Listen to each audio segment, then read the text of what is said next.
Yes, welcome to the channel, folks, and the inspiration for today's video is the latest MCU TV series on Disney Plus, Hawkeye. We're going to talk all about Clint Barton and Kate Bishop in the game of Dice Masters. Let's get into it.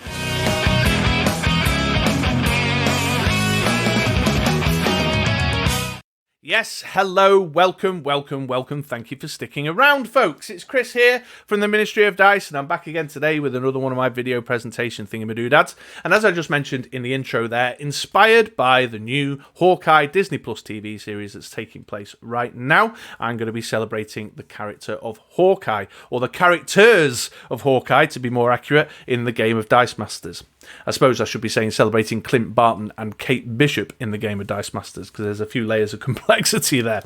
But yeah, I'm going to be talking about Hawkeye. I think that the characters, they're significant in a way that even though they've been less frequent and less prolific in the game as, say, some of the other Avengers sort of teammates of theirs, your Hulks, your Black Widows, your Captain Americas, your Thors, that have turned up many times. There's been a wealth of iterations of reprints of those characters. The Hawkeyes have been less frequent throughout the game, but no less significant. That actually, when reappraising the cards through the history of the game, the Hawkeyes have had a place both competitively and casually on many a tournament table or a kitchen table around the world. So I think he and she are actually great characters to be celebrating, even despite the fact that I've been inspired by the TV show.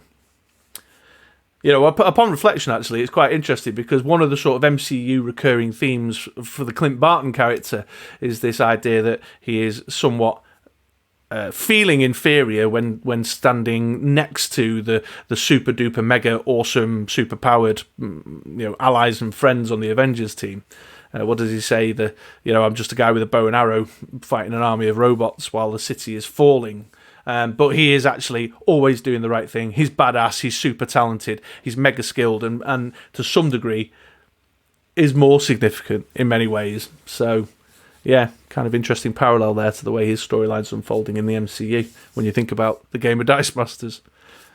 Random patented Chris tangent there. But yeah, let's get into it. Let's talk about Hawkeye through the years, from the history of the game of Dice Masters. And I'm going all the way back to AVX, and I'm going to pick two cards out from AVX to kind of highlight how significant he is. The first is the common here, Hawkeye Longbow, 4-cost bolt with the Avengers affiliation, and the game text reads, when fielded, Hawkeye deals his attack value in damage to target opposing character, and his stat line is 031, 041 and 142. Now this was, back in the early days, the lifers watching this video would hopefully back me up, this was the OG spot removal card. This was the one, that we were all using to get rid of little pains in the ass, little thorns in our sides from across the other side of the table. Not foolproof, of course. A single Hawkeye longbow shot wasn't going to get rid of a Hulk that was causing you pain. But it was still super useful and super powerful and existed in a time where there was less control and less oppression around when fielded game texts. So it just proved really useful to have something in your toolkit, something in, a character that you could buy and just slam out in the field and just get rid of something that was being really awkward. And it was a lovely, super balanced card as well. When you look at the stat line, the fielding cost, for example, 001 across the 3 levels. So really cheap to field for a when fielded game effect. He had the high attack and the low defense numbers as well. So once you had put him out in the field in your main step and removed whatever you were looking to remove on the other side of the table, in your attack step you could throw him over the field, and with the low defense numbers stand a really good chance of him getting KO'd and recycled into your prep area ready for use next turn. Or at the very least your opponent would go, oh no, let it through, and they'd end up taking 3 or 4 damage. So really lovely card, really well balanced, absolutely saw play in competitive tournament teams and absolutely saw play in kind of casual kitchen table teams as well. And just a nice, well-rounded, balanced card. And it was so significant and so popular that, of course, as many of you will know, that game effect has remained a mechanic throughout the years, and we've seen Green Arrows and Rocket Raccoons with the exact same game effect. So he set a precedent way back in AVX. He was the OG spot removal around kind of shooty people. That said, though, let's not dismiss the rare from AVX2. This is Hawkeye Robin Hood, 3-cost bolt with the Avengers affiliation again. When assigning damage in an attack step, Hawkeye assigns and resolves his damage before opposing characters. So not only was he the OG when fielded spot removal character, but he was also the OG fast character before fast was even a proper keyword. Again, really themey, just kind of tying into this idea of, he's shooting off. What was that? What was I doing then? That was me supposed to be doing bow and arrow moves like Hawkeye does. I did not look anywhere as cool as Clint Barton does in the movies. But he was fast before fast was a keyword, before fast was the thing. And as we well know, many of you will have been playing around with the fast keyword. It's appeared in sets right up to today and is appearing in sets coming in the future as well. So Hawkeye Robin Hood, really significant right out the gate in AVX, set a precedent for 2 game mechanics and game effects that have continued to be relevant in the course of the Dice Masters game. So yeah, there you go, AVX. Moving on a little bit in the history of the game, he appeared in the Avengers Disassembled Organised Playkit. There he is, Hawkeye, Avengers Disassembled, 4-cost bolt with the Avengers affiliation. Once per turn, during your main step, you may knock out a Hawkeye die you control. If you do, you may deal damage equal to his attack divided any way you choose to your opponent's characters. Now, I'm not going to say too much more, but that is a super themey card. Very, very appropriate for the character story arc in the Avengers Disassembled comic book storyline. If you want to know more, go away and read it, or I've got one of my organised play kit retrospectives on the Avengers Disassembled set that you can go take a look at. I'll make sure there's a link in the description down below. But talking about the character, again, staying on theme, he is a removal character, but there was a lovely little element here where he was a self-KOing character. And so when you were looking for effects that triggered when one of your characters got KO'd, he was a guy I went to, that I'd pop on a team because I knew that not only could I self-KO it to initiate whatever kind of KO-y things I was looking to do, but also I could split 3 or 4 damage across a number of characters on the opponent's side of the table. So it was the same kind of theme in the sense of, spot removal, just like his when fielded version from AVX, but it had that added element that he was a self-KOing character. And so I'd recycle him, get him in the field, KO him, trigger an effect. What was it I was using him with? I can't remember. What someone who's been playing for a while. What was the KO effect back then in the early parts of the game that I wanted that for? Because I've blanked. I'd have to go back and have a look through my old team lists and see. But in any case, staying on theme, very themey for the comic book, but also just themey for the character, that he's a guy with a bow and arrow who takes people out. And that's what this card was doing too. So another significant one. The Avengers Disassembled OP kit's not difficult to get hold of. I think it's for sale for like $10 on Board Game Geek right now. So one to pick up if you're interested, and definitely one to play around with. It was quite nice in Avengers theme, affiliated theme teams, that one. So there you go. Avengers Disassembled. Moving forward in the history of the game, we've got Hawkeye Clint from the Age of Ultron set. He's a 3-cost mask, Avengers affiliation again. I'm really a big fan of that artwork. I love it. It's got a lot of energy and dynamic to it. But he had the Team Watch keyword, which means when you field a character who shares an affiliation with Hawkeye, deal 1 damage to an opposing character die. And his stats made a little bit of a change here. He was 0-3-1, 0-3-2, and 1-3-4. So it just became a little bit more significant, a bit beefier in the stats department. And had the capacity, if your team was built around the Avengers, to just continually do this annoying ping damage. Although, obviously, not as removal intensive as, say, those earlier iterations we've just taken a look at that could do a single hit of 3 or 4, boom, like that. So it was an interesting one that folks played around with when they were doing casual teams built around the Avengers, and they were looking at rinsing and repeating various Avengers characters, but not quite as powerful. I used this one in drafts to get rid of sidekicks. When back in the days when I used to draft Avengers versus Ultron, Age of Ultron, the Age of Ultron set. Avengers versus... What's the name of the film? No, the film's called Age of Ultron too. I don't know where that just came from. But yeah, it was handy in draft, definitely, because it was a card that you could pick up and use to... as long as you could pair it up with another cheap Avenger, you could use to get rid of sidekick blockers, people who were walling up with all their chumps. So there you go. Hawkeye Clint, still present in Age of Ultron. Moving on now, I've chucked the Ronin in. Many of you should know, or I hopefully are aware, that Ronin is in fact Clint Barton in a different secret identity. For many reasons in the comics, but in the movies it was so that he could separate himself from the identity of Hawkeye, because he was getting a little bit more dark and vengeful in his vigilante activity. And the Ronin element of the character's storyline is proving very significant. It's an important part of what's happening, unravelling in the TV series right now.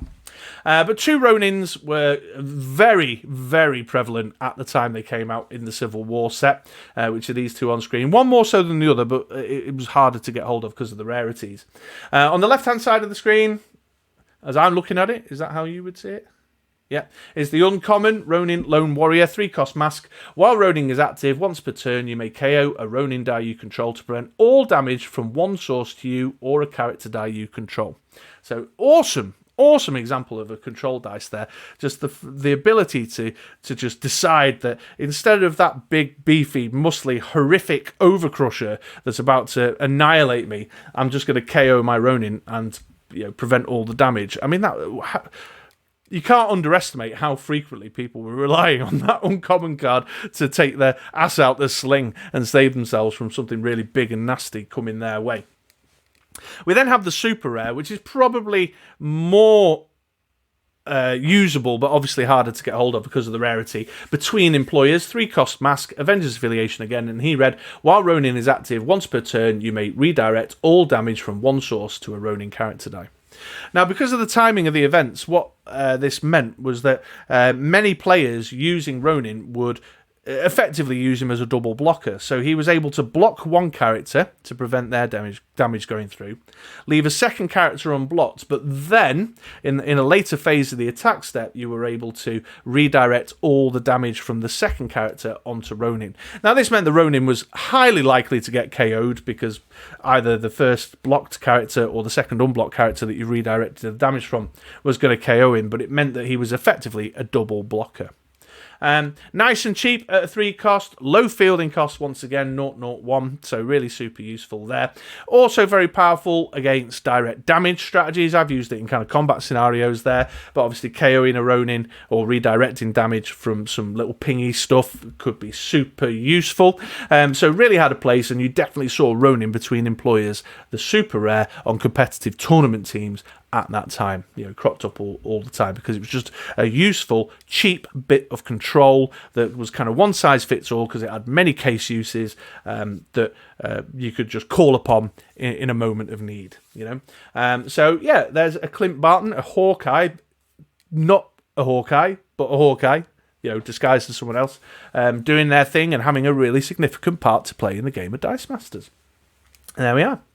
Moving forward a little bit, we're now going to take a look at Kate Bishop, and Kate Bishop Hawkingbird from the Mighty Thor set is the next on the list. 3-cost mask, Avengers affiliation once again. When fielded, deal 1 damage to target opponent, and then a global, pay a mask, target attacking character die is no longer attacking. It remains in the field zone. And a stat line of 031, 032, and 134. Now, Kate Bishop, her main core game text was, alright, pinging an opponent for 1. It's useful. I certainly know people who used to advocate for its use in draft, because it could just be that extra little bit of an edge that you need to bring yourself a win in a draft scenario. But of course, the relevance of this character is that the global is a functional reprint of a global that had only to this date appeared on basic actions, on distraction and blink transmutation by this point, off the top of my head. The static fields hadn't turned up yet. So it just meant that if you were building a team and you were struggling because there was relevant basic actions that you wanted to use for that team, but also the pushback global was something that would be handy for you, maybe you're running a direct damage team and you want to prevent big beefy attacks, then it just brought the global into a different space in your team building. It meant you could assign a character slot to allocate to the use of that global instead of sucking up one of your 2 basic action slots. And at a time where things like your prep globals, your villainous pact, your resurrections, they were all sitting in the basic action areas, it was just handy. It was just an extra part of your team building toolkit to know that you could get that global into your team through 2 avenues, 2 routes, depending on how your team brewing was going and what your win condition strategy was that surrounded it.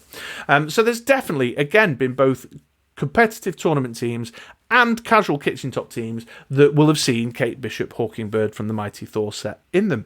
It also was really easy to get hold of. It's an uncommon, so people were able to access it, and it turned up in drafts quite a bit as well. So Kate Bishop, Hawkingbird, super relevant, definitely had its place and will have definitely been played.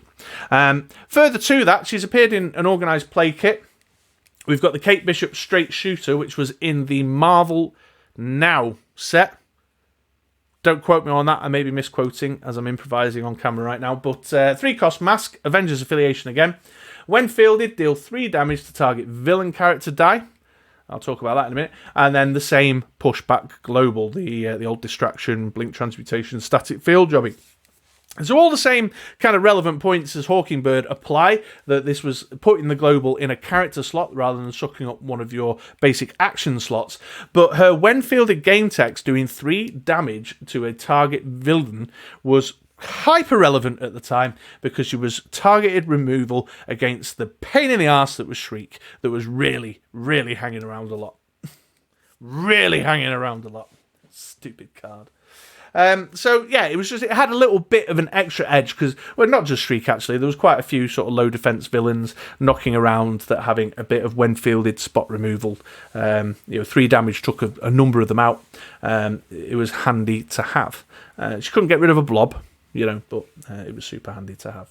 That said, her when fielded gamer text was around in a time where when fielded control and oppression was much more prevalent. You'd see a lot more Madam Masks and Wonder Womans knocking around, taking the wind out of your sails there. But the main focus is the global. Folks would choose to put one of these 2 Kate Bishops on their team so that they had that global accessible, and it was using a character slot, not one of the basic action slots, if they wanted to keep the 2 free.